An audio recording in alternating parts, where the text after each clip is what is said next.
So we need to get the facts straight. How does this virus work? How does it transmit? Where does it want to go? And let's protect ourselves. I'm Dr. Peter Lin. I'm a family physician in Toronto, Canada. The coronavirus is a family of viruses that can cause as mild things as just a common cold, all the way up to SARS or MERS. These are these bad pneumonias that we're talking about. And basically what these viruses are, they look like a tennis ball with all these spikes sticking out of it. And depending on the type of spike, it allows that virus to attach to certain places. So some viruses, they have the spike that attaches to your nose. So basically you just get a common cold. But the SARS virus and this new virus that we're talking about has the spike that allows it to attach to the cells in your lung. And when it attaches there, it puts in information to make photocopies of itself. So it uses our equipment to make more viruses.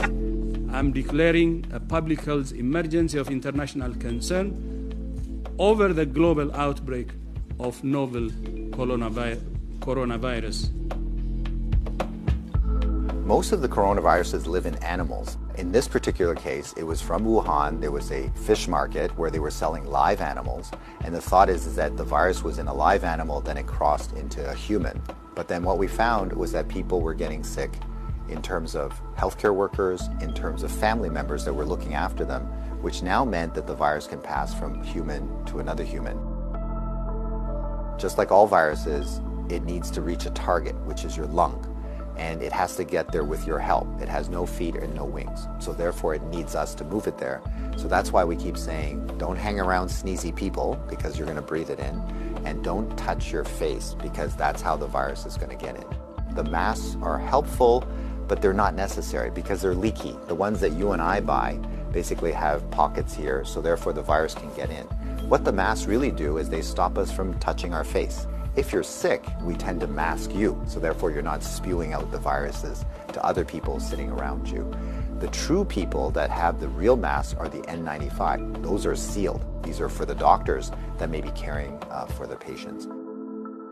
So in the beginning, the coronavirus will cause kind of like flu-like symptoms or a cold. So people just get the stuffy nose, that kind of thing. But you'll understand that as soon as that virus starts manufacturing in your lung cells, they're producing all these copies of the virus, all of a sudden now you kill the lung cells. So now you can't exchange oxygen. And that's why one of the early symptoms is people get very short of breath and they tend to have a difficult time breathing, and that's why they end up in hospital. So currently, unfortunately, we don't have a direct treatment for the coronavirus. So we don't have a medication that can kill it off. And so it's really supportive. So in other words, the patient can't breathe, we give them oxygen, help them to breathe. They can't drink, so therefore we give them fluids to support them. Their kidneys begin to shut down, we help them with all those things. So it's a very supportive process. This is a new virus that we've never seen before. So our immune system, our army, are having a hard time figuring out what to do. So usually what we have to do is we make something called antibodies. So these are things that can grab onto the spikes that we see on the virus, and it will get rid of the virus for you, and that will actually bring you back to good health. So therefore the elderly may have a worse outcome, and of course the young children. So the babies, their immune system is not so good either, so they may not make those antibodies as well. So just remember, your hands may be with virus. Virus cannot hurt you because it can't get through the skin, but the moment I do this, now I've brought the virus right to where it wants to go. So let's remember not to touch our hands to our face. So let's say you think that you might have been on a plane or you might have bumped into somebody that has it. What should you do? So the first thing is to contact a healthcare worker to tell them that potentially you have it.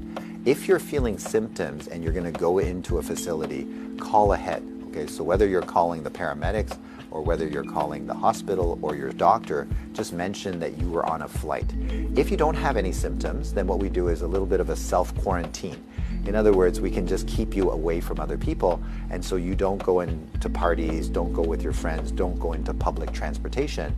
So we can contain it very easily by making sure that you do a self-confinement, so to speak, for the, let's say, 7 to 14 days is the longest incubation time. So after that, if you're feeling well, then you don't have anything to worry about. If we get the facts right, then we don't have to be overly worried, but we do the right things so that we don't get the virus ourselves and that we don't pass it on to others. And if we look after each other in this way, this virus will have nowhere to go. It needs us to move it, it needs us to make copies for it, and if we don't help it, then the virus will stop. So we have the power to do that right now.